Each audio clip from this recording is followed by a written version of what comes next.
মুসা আলাইহিস সালাম যখন পৃথিবীতে আল্লাহ পাঠালেন, তার বাবা মাও প্রকাশ্যে বলতে পারে না মুসা আমার সন্তান। জোরে বলেন ঠিক কিনা? কার কারণে? ফেরাউনের কারণে। কার কারণে?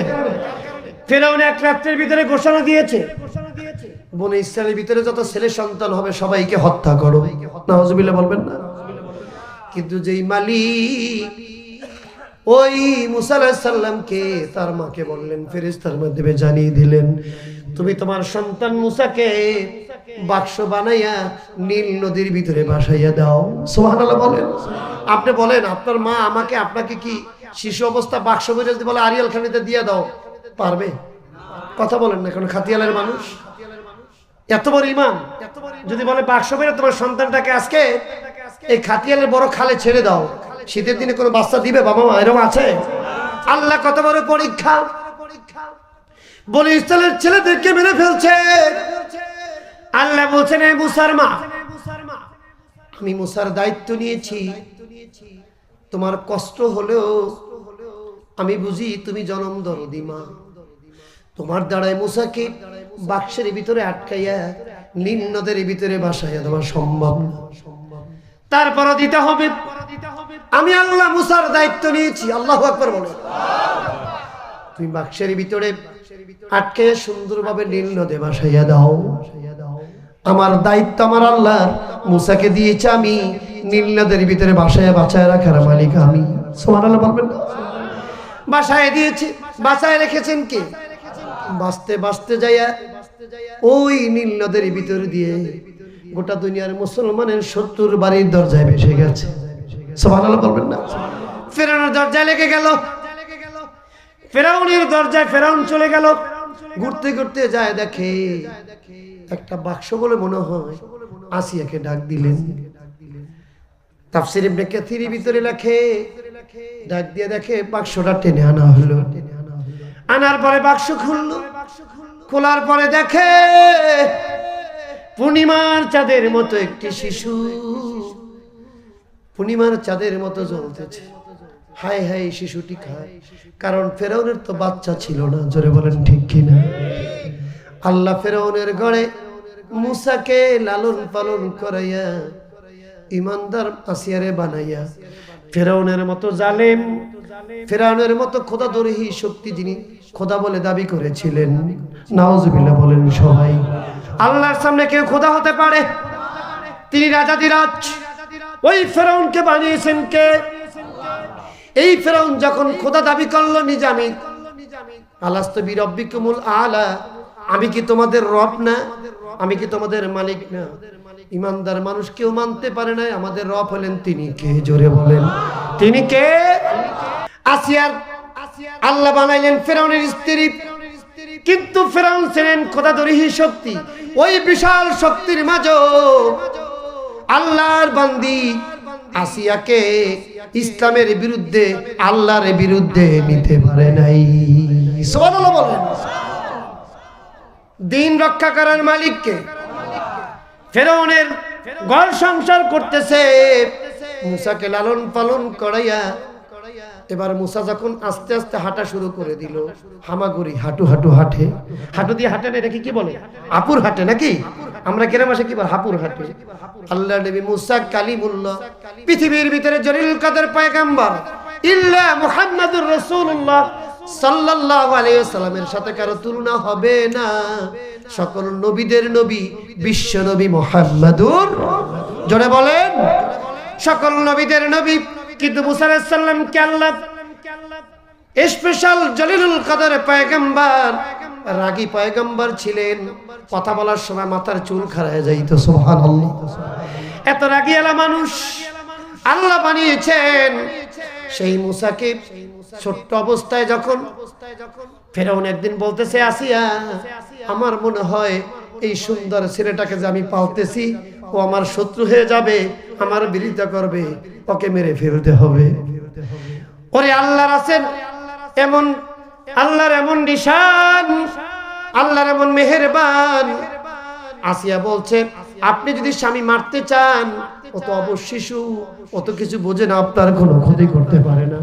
আপনি তাড়াতাড়ি ওকে মারতে যদি চান, তাহলে ও যে অবুঝ, তাহলে তুমি ওর সামনে একটা আগুনের ল্যাম্প বানো, আগুন ধরে দাও, আর এক হাতে পানি রাখো। ওই শিশু মুসা যদি না বুঝে পানি ধরে তাহলে বুঝবো ঠিকই বুঝে তোমার শত্রু হবে, আর না বুঝে যদি আগুন ধরে তাহলে বুঝতে হবে ও শিশু কিছুই বুঝে না। আল্লাহু আকবার বলেন। আগুন আনা হলো সামনে, পানি আনা হলো, গ্যাস ভরে দেওয়া হলো, মুসাকে ছেড়ে দেওয়া হলো। আল্লাহ বলছে জিব্রাইল রে যাও যাও যাও, আমার মুসাকে বাঁচাতে হবে। মুসার হাতটা যেন পানির দিকে না যায় আর আগুনের দিকে ঘুরাইয়া দাও। সুবহানাল্লাহ বলেন। আগুন ধরতে গেল, ফেরাউন বলছে হায় হায় ঠিকই আছে, ও বুঝে না, ওকে নিয়ে আসো। সুবহানাল্লাহ বলেন। আস্তে আস্তে বড় হলো, এবার মুসার ঘরে লালন পালন, মুসাকে বানাইয়া ফেরাউন গেলে লালন পালন শুরু করলো। কিন্তু আল্লাহ দুর্বল মানুষ মুসাকে দিয়া নবী বানাইয়া নীল নদের ভিতরে ডুবাইয়া এই ফেরাউনকে জমিন থেকে বিদায় দিয়েছেন কে? কিন্তু ফেরাউনের ঘরে থাকা অবস্থায় আল্লাহর বান্দি মাসি আলাইহিস সালাতু ওয়াস সালামকে ঈমান থেকে সরাতে পারছে কিনা জোরে বলেন। আল্লাহর নবী বলছেন, আল্লাহর নবী একদিন রাস্তায় সাহাবীদের সামনে 4টা দাগ দিলেন। সাহাবীরা জিজ্ঞাসা করেন, ইয়া রাসূলুল্লাহ আপনি কেন 4টা দাগ দিলেন? আমরা জানি না। বলে তোমরা কেন প্রশ্ন করো? বলে আল্লাহ রাসূলই ভালো জানেন। বলে হুজুর বলেন কেন 4টা দিলেন? বলে আমি 4টা দাগ দিলাম এই জন্য, জেনে রাখো আল্লাহর জমিনে পুরুষের মতো এরকম কিছু মহিষী নারী আছে, আল্লাহ তাদেরকে 4 জন মহিলাকে জান্নাতের উচ্চ মর্যাদা দিবেন। তার ভিতরে ফেরাউনের স্ত্রী আসিয়া আর খাদিজা বিন খাওয়ালিদ ইবনে খাওয়ালিদকে খাদিজা রাদিয়াল্লাহু তাআলা মা ফাতিমা এবং মরিয়মকে, এই 4 মহিলা বান্দিকে আল্লাহ কিয়ামতের ময়দানে উচ্চ মর্যাদা দিয়ে সম্মান দিবেন জান্নাতে। জোরে বলেন সুবহানাল্লাহ। আল্লাহর নবী মুসা আলাইহিস সালাম নবী পয়গম্বরি শুরু হয়েছে, এর আগে আসিয়ার পরীক্ষা শুরু হয়ে গেছে। কিন্তু আসিয়া জানে না, ফেরাউন জানে না, আল্লাহর উপর অবিচল বিশ্বাস। ফেরাউনকে খোদা বলে মানে না। মানে কাকে? জোরে বলেন। আল্লাহকে মানে। এবার আসিয়া যখন শুনতে পাইলেন ফেরাউন, তার ওই ফেরাউনের সাথীরা ধর্মযাজকেরা বলল, হোক বাদশারে আপনি যে স্ত্রী নিয়ে ঘর সংসার করেন, উনি তো সত্যিকার আপনাকে খোদা বলে মানে না। আপনি মেহেরবানি করে জিজ্ঞাসা করেন উনি খোদা মানে, এক আল্লাহকে আপনাকে খোদা বলে মানে না। ফেরাউনের মাথা গরম, হায় হায় আমি খোদা বলে দাবি করেছি, অথচ আমার স্ত্রী হয়ে কেন আমাকে খোদা বলে মানে না? জিজ্ঞাসা করা হলো, ডাকা হলো, আসিয়া আসো, তুমি নাকি আমাকে রব বলে মানো না? এটা কেমন কথা? তুমি আমার স্ত্রী, আমি তোমার স্বামী, আমি এই বনী ইসরাইলের মিশরের খোদাই দাবি করেছি, তুমি আমাকে খোদা বলে মানো না? এটা কি সত্যি? বলে হ্যাঁ, আপনাকে আমি আল্লাহ বলে মানি না, আপনাকে স্বামী হিসেবে শ্রদ্ধা করি, 100 বার গোলামি করি, সম্মানী করি 1000 কোটি বার, কিন্তু আপনাকে আমি রব হিসেবে মানতে কত বড় ঈমানের দরকার। আসিয়া বললেন, ও স্বামী, আপনাকে আমি রব হিসেবে মানতে পারি না, কারণ রব হলেন তিনি আল্লাহ আসমানের মালিক, জমিনের মালিক, যার ইশারায় সূর্য ওঠে, যার ইশারায় সূর্য ডুবে, যার ইশারায় গোটা লৌহে মাখলুক, লৌহ কালাম সবকিছু আল্লাহর নির্ধারিত হুকুমে চলে, একটার সাথে আরেকটার কোনো টক্কর নাই। সেই মালিক আমাকে মায়ের গর্ভের ভিতরে পাঠিয়েছেন, সেই মালিকের কাছে আমার হিসাব দিতে হবে। সুতরাং পৃথিবীর কেউ রব হতে পারে না, স্বামী আপনাকে আমি খোদা বলে মানতে পারি না, আমি আপনাকে স্বামী হিসেবে মানি, গোলামি করব বটে, কিন্তু আমি আমার মালিক আল্লাহ ছাড়া কাউকে রব হিসাবে মানতে পারি না। প্রয়োজন বোধে আমার জীবন দিব, কিন্তু ঈমান আমি দিব না। সুবহানাল্লাহ। বাবাজিরা আমার, এবার আসিয়াকে মেসেজ দেওয়া হলো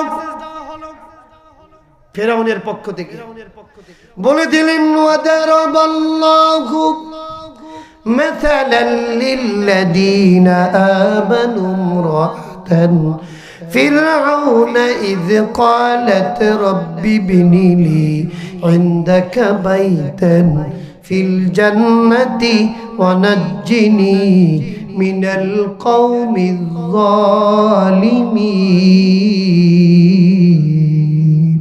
আল্লাহু আকবার বলবেন না জোরে? আল্লাহ রাব্বুল আলামিন বলে দিলেন ওই ফেরাউনের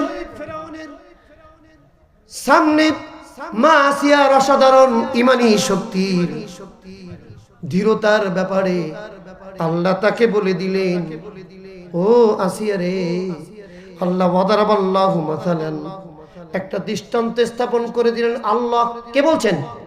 আরো জোরে বলেন। ওয়াদারাবা মানে উদাহরণ, দৃষ্টান্ত। আল্লাহ নিজে ফেরাউনের দৃঢ়তা, অসাধারণ ঈমানী শক্তির বদৌলতে আল্লাহ কোরআনে জানিয়ে দিলেন পৃথিবীর মানবতাকে, ইসলামের শত্রুদেরকে আর ঈমানদারদেরকে দুইটা পার্থক্য করে মা আসিয়ার আলাইহিস সালাতু ওয়াস সালামের ঈমানী দৃঢ়তার ব্যাপারে আল্লাহ কোরআনের ভিতরে সূরা তাহরিমের 11 নম্বর আয়াত আল্লাহ বলে দিলেন ওয়াদারাবাল্লাহু মাসালান, আল্লাহ একটা উদাহরণ দিলেন লিল্লাযীনা আমানু ইমরাতু ফিরআউন, ওই ফিরআউনের স্ত্রী আসিয়া, যে তার ঘরে যে স্বামী ছিলেন, স্ত্রী ছিলেন, তার ঘরে যে দিন যাপন করেছেন, আল্লাহ রাব্বুল আলামিন ওই ফিরআউনের হাত থেকে মা আসিয়াকে যেভাবে নিষ্কৃতি প্রদান করেছিলেন, আর তিনি যেদিন বলেছিলেন রব্বি বিনি লি ইনদাকা বাইতান ফিল জান্নাহ, হে রব্বুল আলামিন,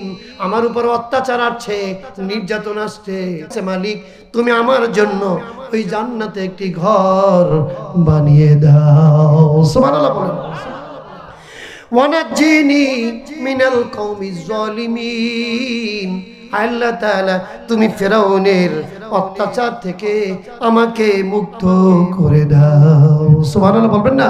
আল্লাহ তাআলা নবী মুসা আলাইহিস সালামের ঘরে মা আসিয়ার জিন্দেগীর ইতিহাস তুলে ধরলেন, যে ঈমান মানুষের জীবনে, যাদের ঈমানদার পাক্কা কাচ্চা ঈমানদার, পাক্কা ঈমানদার যাদের ঈমান সীসার প্রাচীরের মতো, ঈমান পৃথিবীর কোনো সম্পদ চায় না, পৃথিবীর কোনো ক্ষমতা চায় না, ঈমান চায় কি বলেন? জান্নাত। কি চায়? আরো জোরে বলেন, জান্নাত। এবার ফেরাউন বললেন, ও আসিয়া, তোমার মাথার উপরে বড় ভারী লোহার কপাট মেরে তোমাকে ধ্বংস করা হবে, তুমি যদি ওই আল্লাহর ঈমান ছেড়ে না দিয়ে আমাকে খোদা না মানো। নাউজুবিল্লাহ বলবেন না? আল্লাহ তাআলা বললেন, হে আসিয়া, তোর রূহুর কবজের দায়িত্ব আমার। সুবহানাল্লাহ বলেন না? সালমান ফারসি রাদিয়াল্লাহু তাআলা বর্ণিত, আল্লাহ রাসূল সাল্লাল্লাহু আলাইহি ওয়াসাল্লাম বলেছেন, মা আসিয়ার যখন রৌদ্র সূর্যের দিকে মুখ করে তাকায় রাখতো, আর বোঝা দিয়ে দুই হাতের উপরে, দুই পায়ের উপরে পেরাক মনে চিত করে সূর্যের দিকে তাকায় রাখতো। সালমান ফারসি থেকে হাদিসটা আসছে, আল্লাহ রাসূল বলেছেন, মা আসিয়ার ওই মুখের উপর দিয়ে আল্লাহর রহমতের ফেরেশতারা ডানা বিছায়া বিছায়া মা আসিয়াকে শান্তির ব্যবস্থা করে দিতেন। সুবহানাল্লাহ বলবেন না জোরে? ও মুসলমান, এবার ঈমান যখন আনে না, ঈমান যখন ছাড়ে না, মা আসিয়া বলতেছে, স্বামী ঈমান ছাড়বো না, জীবন দিব, ঈমান দিব না। সুবহানাল্লাহ বলেন।